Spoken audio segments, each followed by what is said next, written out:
So, yeah, as I was saying, I was invited to give this down in Brisbane. I think it was in May. I just remember it was a freezing day when there was all sorts of frost on the ground. So I think it was just ahead of the start of winter. So in this, it's just to give an overview of Redwood Park and the campaign. So most of you will be familiar with it, being locals, whereas in Brisbane they weren't. I've also included the presentation that I did to council, all of those slides as well. And I won't go through that in detail as I did to the council, but I'll just talk about the rationale behind each slide because, that can be adapted to other campaigns as well. So we all know where Redwood is. Basically, as you come up the range, the large area on the right. And I'm happy to take questions if anyone wants to just ask as we're going through, that's fine. So Scott, where's Jubilee Park? That north end? Yeah, the other side. You'll see it again as we come back, okay? You got the pointer there, Scott? Yeah, I do. So you got to plug the USB. I know. Yeah, that's right. I can just hit thing here. Okay, so some of the to give a snapshot of what's going on there. So it's 243 hectares. Greater than 70 hectares of it is semi-evergreen vine thicket, which is a protected ecosystem federally, and there's only about 20% of that left in Queensland. So this is what we call dry rainforest. There's a large section of eucalypt open forest, mainly ironbark, which is mainly around this side. The ecotone section through the centre here, which is almost a hybrid, I guess, if you like. There's gullies, some rainforest elements. So a snapshot of the records that I could find, 158 bird species, so that's the TBO record. If there's any additions, Pat or Mick, you might know, but that was the figure at the time. 30 mammals, 26 reptiles, 4 amphibians. So the following species are protected under the Environmental Protection Biodiversity Conservation List. So a lot of these are migratory. Powerful owls are of course there, but they're not actually under the EPBC Act. They are protected state, but not federal, which really surprised me.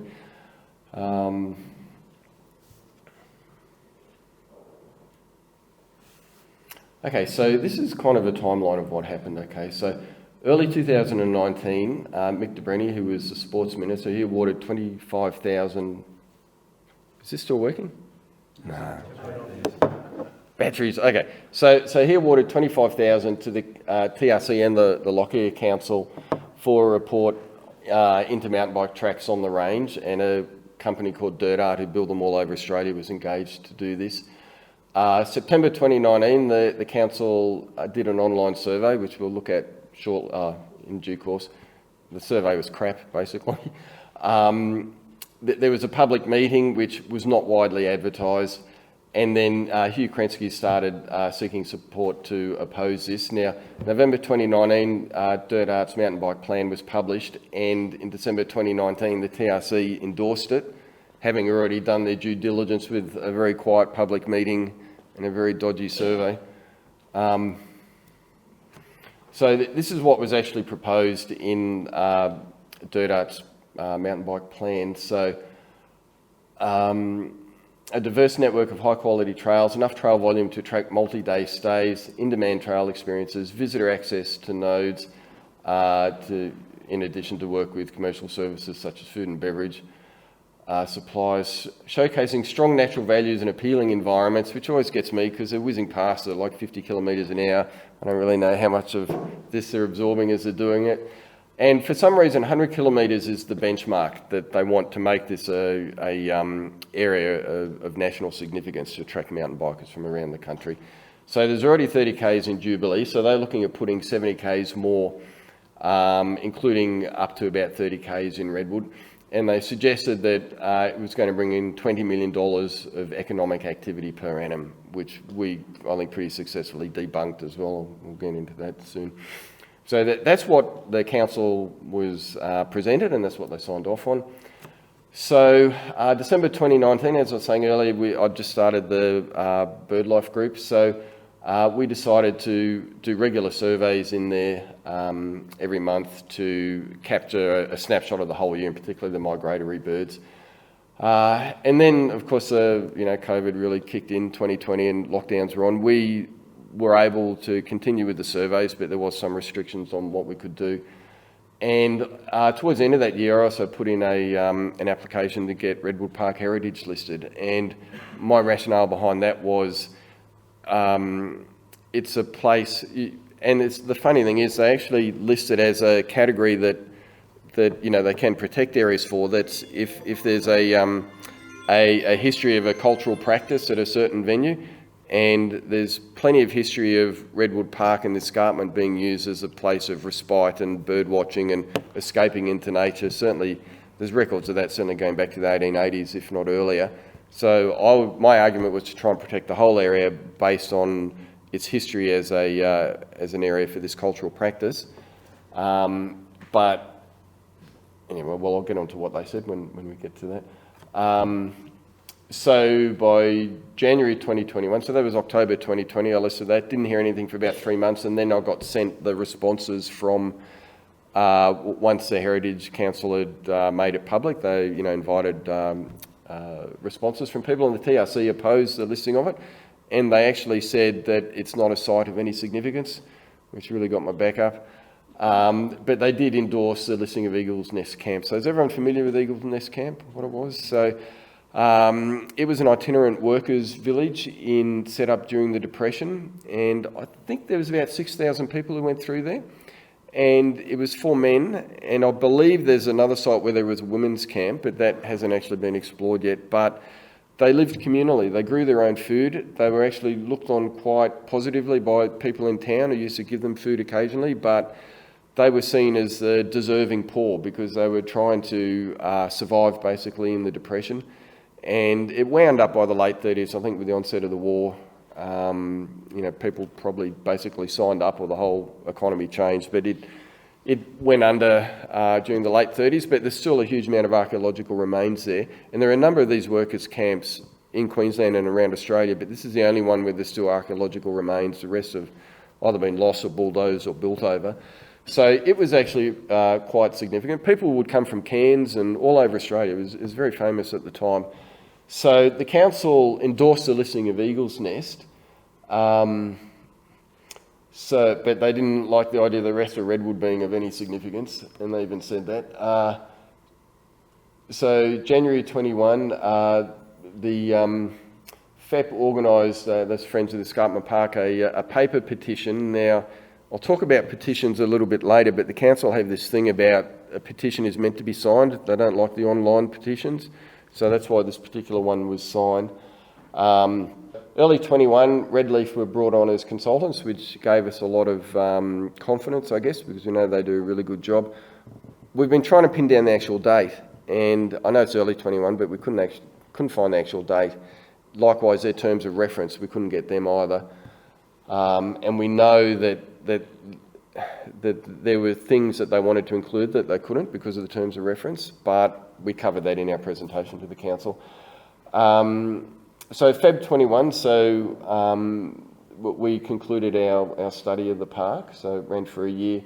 And then March 21, we actually found out from the Heritage Council that Eagle's Nest was heritage listed, and the rest of Redwood's not. Now, I know that Hugh Krensky has inquired with the council before about getting Redwood heritage listed, and he was basically fobbed off being told that once that happens, you can't do anything to a place, and that's not true. Queen's Park is actually heritage listed. It's a matter of the activities you do have to be within keeping of why it's heritage listed. So Eagle's Nest is there, and not a lot has happened to it since, but it's protected anyway. March 21, there was a public meeting in Redwood. A lot of you might remember this, organised by the Darling Downs Environment Council. We released our study in April. I'll go into some of those findings.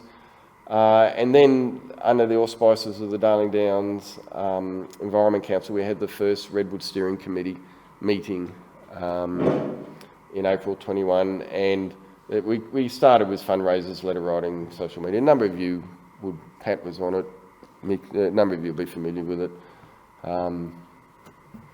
So the committee was overseen by DDEC. It involved interested individuals and members of these different groups. And it was good because it actually got all the different groups together with one common goal. So it was a good thing. Okay, so our surveys now. Let me just get this pointer going. So we purposely designed it so that, when I say we, I mean Roger Janish, he designed it.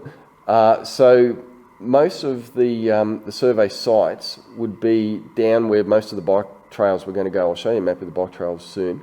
But most of it is this kind of central ecotone area. And this is Bridge Street here, the quarry's there. Was the idea to have the bike trails in the middle where the old... Yeah, well, to them it's all about the slope. And that's some of the steepest stuff there, particularly up here coming over the edge there. That they pick that, I think, because from their perspective, the angle they want to ride on. And a lot of it was coming out in the picnic area down here as well, so a whole lot was going to converge there, which I think had to do with how people were going to meet them and take them out and, you know, drive them back up to the top, that kind of thing. So we, so working basically on 2 hectare 20-minute surveys, we did these sites here. There was 8, and yeah, we added a 9th one because we realised we're kind of walking along there anyway, so we might as well start surveying. So we did 135 surveys. Redlife only did 42. We counted 85 species, but I know it's much higher than that because of the TBO records.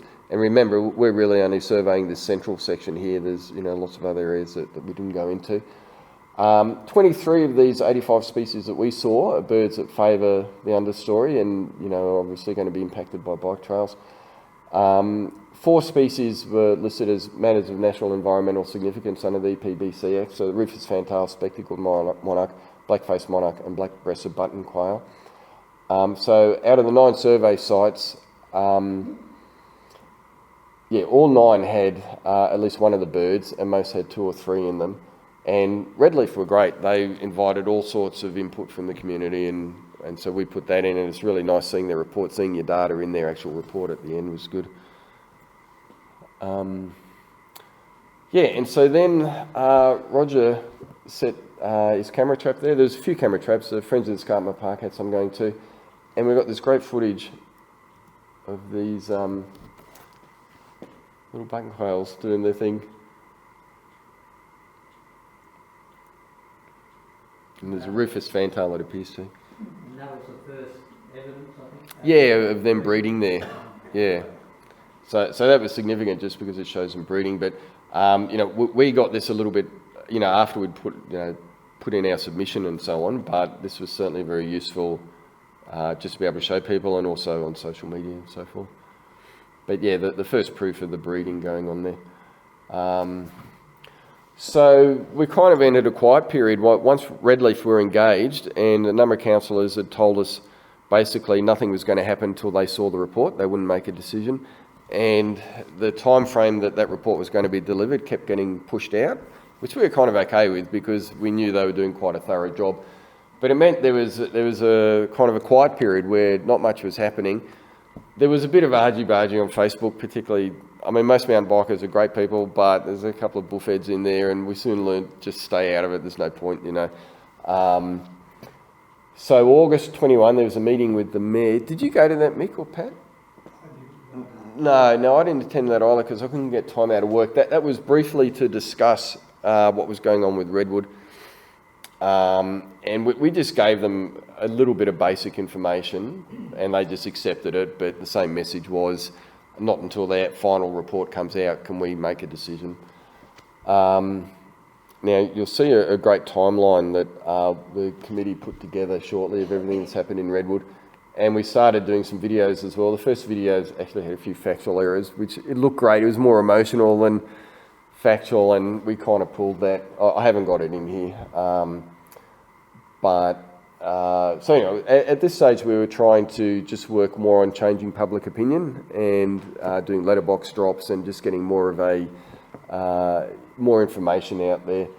So there's another petition launched, Charles's book, and And I feel like I'm meant to have your calendar. Or what was that launch we did? You did? Yes, I had an exhibition.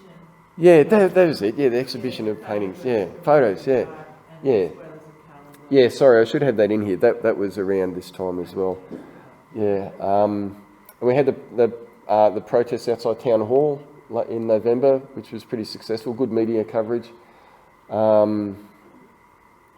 Yeah, and we also started the DDEC started a parliamentary e-petition to get it turned into a national park. That was subsequently knocked back, but I think there's still a bit of life in that. That was knocked back by the minister before the council had actually made their decision, so I don't think she was quite up on it all. Yeah, and then in March we were invited at very short notice, like less than a week, to give a presentation to the council, and we thought, well, it's really rushed, but it's an opportunity that we can't miss. So it was I don't know how they do it. It was meant to be to their Environment Committee, which is basically the whole council, apart from a few people who weren't there that day. So yeah, we thought, righto, we might as well do that. And I was elected to do the presentation. So this is the actual presentation that I gave them. I won't go through it blow by blow, but I'll just kind of summarise each thing. And it was a bit like when you see those Senate Estimate Committee things on TV. So I gave this and then they just grilled me on all these questions. And it actually, I know with Kerry Shine and a few others, it did change their mind at the time, which was quite good. So, and, you know, you'd think you wouldn't have to summarise, but just in case any of the councillors didn't know, I thought I'd better do a quick overview of Redwood. Yeah, interestingly, there's almost 10 kilometres of walking tracks in there. And something that the mountain bikers kept pushing was, there's already, there's already walking tracks in there, but they wanted 30 k's of whole new tracks that would require heaps of clearing. And, you know, this is existing stuff that's in there, because there was some argument over what does more damage, walking trails or bike tracks. And obviously it's bike tracks, but they argue against that quite strongly. But nonetheless, you know, they're looking at adding 30 k's of extra tracks into only 243 hectares. That figure of 10,000 person visits per year is reasonably accurate, but there was a counter at one gate that got 8,000, so the rest is an estimate. Yeah, yeah. So many people are visiting multiple times, not in the one day though, but particularly people who live close to the area. But yeah, I think 10,000 is accurate, and which calls into question the safety of putting mountain bike tracks through there as well. And I know of one incident where a spectator was killed, regrettably, in a collision in Wales with a mountain biker. So this is the timeline. It's really quite busy, but so I won't go into it all. But that's a fantastic kind of document. And I think ultimately that should be on a great big board down near the picnic area. Yes, yeah, and so in the presentation they got this and a few other things on their desk. But Bill Cahill was very interested in the hand stencil here, and thankfully we did get permission to present it here. So he was, worried about us showing it, but we were given permission to show it, which was good. So just a few highlights which I wanted to emphasise to the council is that. Well, I'll go into a bit more here actually. Okay, so obviously there's over 60,000 years of Aboriginal history. It was a town common from the 1870s, and slowly the land has reduced down. There was an effort in 1888 to get it protected, and that eventually resulted in 1910 500 acres being set aside just for wildlife preservation, and the Toowoomba Council was named trustees just for the purpose of wildlife preservation. And we were quite interested in the legalities of their trusteeship and if they're allowed to use it for a different purpose. They argued that they could, we argued that you can't. But certainly morally, it's quite clear that that's why they were given it. So it's part of the culture of the town as well as their legal and moral responsibility that, that's what they've got to keep it for. So then I went to this. All of these photos were taken in Redwood, and I was hoping to get a bit of an emotional response from the councillors. Who's seen this? Who's seen that? Do you know what this is? So all of these photos were taken in Redwood. And in fact, I wanted to go back to this afterwards to have a bit of a discussion. And this fungus up here, I can't remember the name of it now, but that is extremely rare. It's probably the rarest thing in here. The fact that that was found in Redwood is was highly significant. What is it? I can't remember. I remembered when we did the presentation. Is it an animal or a plant? Oh, it's a fungus. Fungus. I'm just trying, I did see it up there recently. Yeah, right, okay, great. Yeah, I'm just trying to think of a name. Yeah, I should have, anyway, I've got it written down somewhere. Okay, and so then we emphasise the biodiversity, and this chart here basically is based on the suggestion you made, Pat, about comparing it to other places. So if you take Redwood as a bit of the baseline here, so 158 species in 243 hectares. So if you compare Redwood to these well-known national parks, it's basically hitting way above its weight compared to places in terms of the amount of species per land size. And so if you compare it to, say, the Daintree, and also, as you suggested, this could have been better if you take out all of the water birds in the Daintree or, you know, coastal seabirds. So compared to the Daintree, Redwood has 51% of the number of species, but only 0.33% of the land size. And it's a similar figure for the other, you know, notable national parks we have in Queensland. Getting data going the other way for the local parks that the council runs a bit harder, but basically it's a similar story. There's just more biodiversity going on there, and I think there's a number of reasons for that. Its aspect, the fact that it's in shade.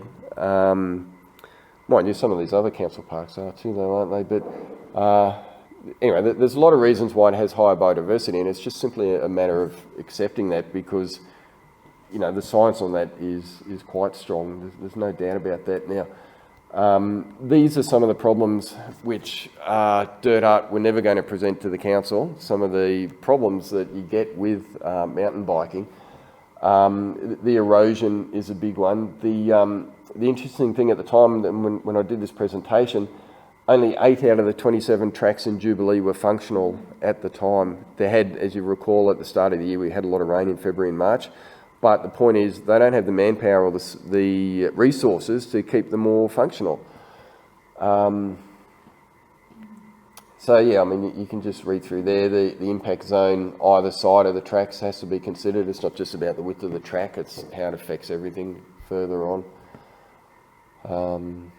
This is something they had no idea of, that, you know, the ecotourism that happens here, it's not big, but it does happen, and there's certainly huge room for that to grow, and the council need to get behind that, but they never even considered that. It was amazing. Construction of illegal tracks is always a huge problem. So we pointed all of that out to them. And now to get down into a bit of detail. So this is the survey that they did, and it has no statistical validity, basically.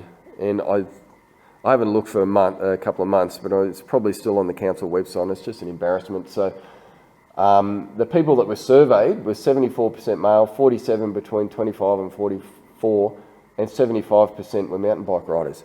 So it's hardly a representative sample of the Toowoomba community.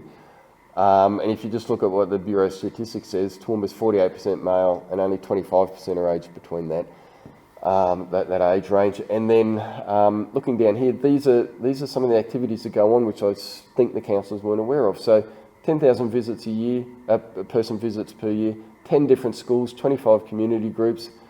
FEP put in over 2,500 volunteer hours per annum. And at that stage, the parliamentary petition had 1,100 signatures on it. And then if you go through and kind of pull apart the report and some of their modelling there, so they were suggesting 75,000 people over and above any existing visitors to town were going to come every year. So existing visitors for mountain biking, so 75,000 new mountain bikers or new mountain bike visits per year if these trails were constructed. That's an extra 205 people per day. They gave no sourcing or how they did that. So suggesting that 50,000 visitor nights is totally based on 75,000 visitors, but you just can't believe it. Yet they were putting it out there that this is the economic stimulus that's going to happen from it.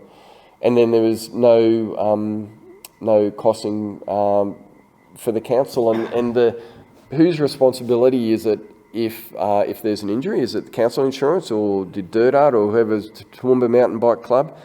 Who's responsible, apart from the upkeep, whose legal liability if there's an accident is it? Does the council also have the right to let a private organisation use public land for private use? Those kind of questions as well, which weren't covered in it. And then we got onto the legal stuff. So there's the EPBC Act with the matters of national environmental significance.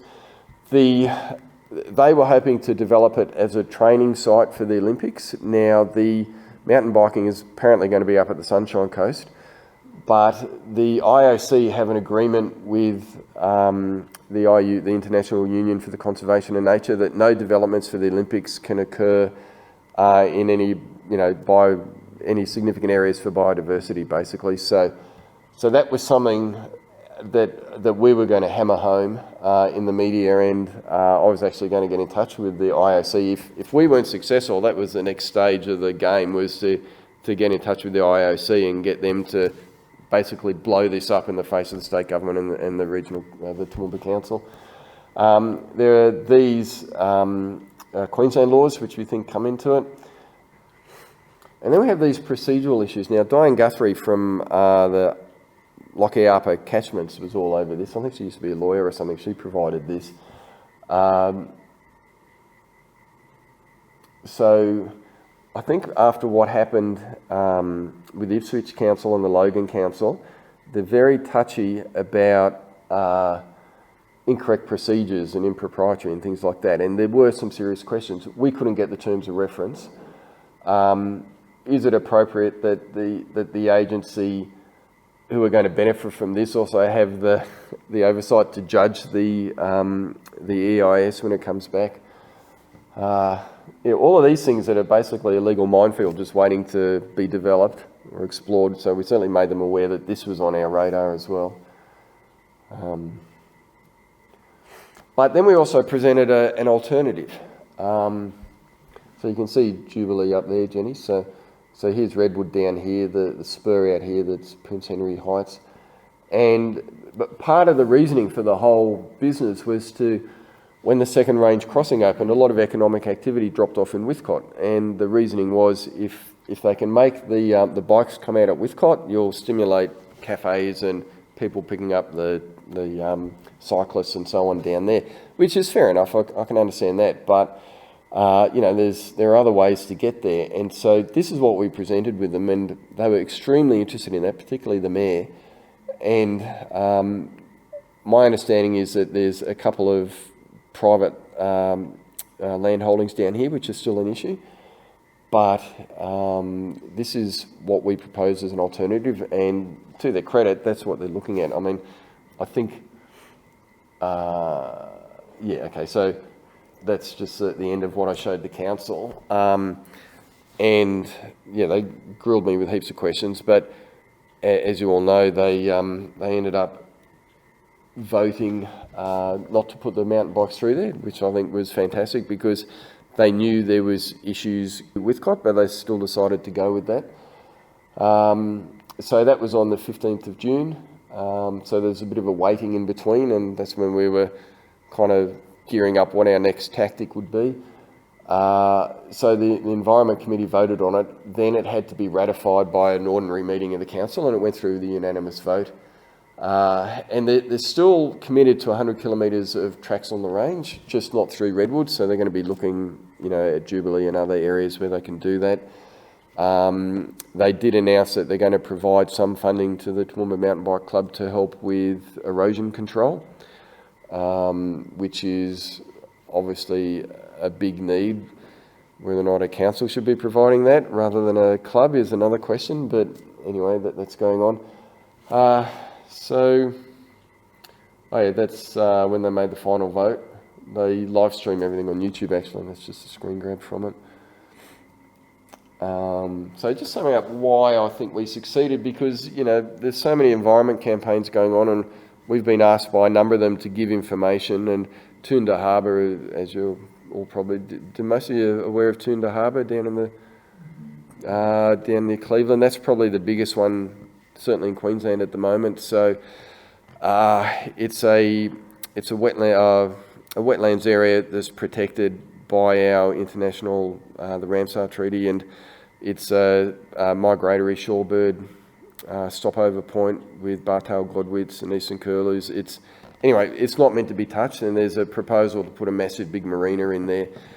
And it was knocked back by the Environment Department a few years ago, but Josh Frydenberg, when he was the Treasurer, said, no, keep going with it. This is going to happen. It's an economic priority.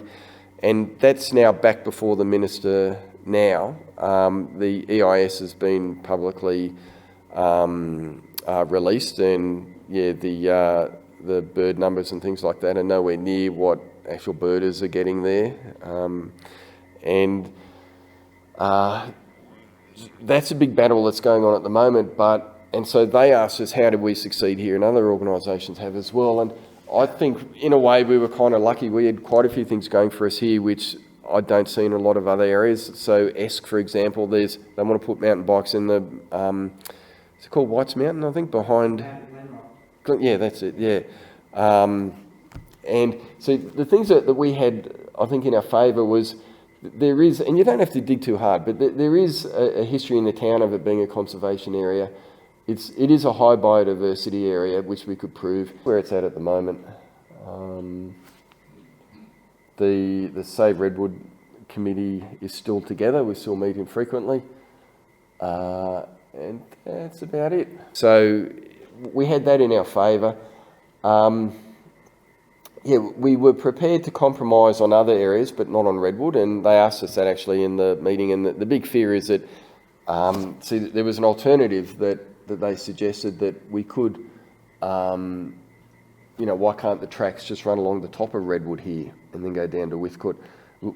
But, the chance of illegal trails just running off is just way too high. So we weren't going to accept anything on Redwood, but we were going to compromise on some other areas which were of lesser conservation value. And we did work quite well with the council. And we let them know we're not backing away. So that's why I think we were successful. So I think we had a really good approach, but we also had a lot of things in our favour from the outset as well.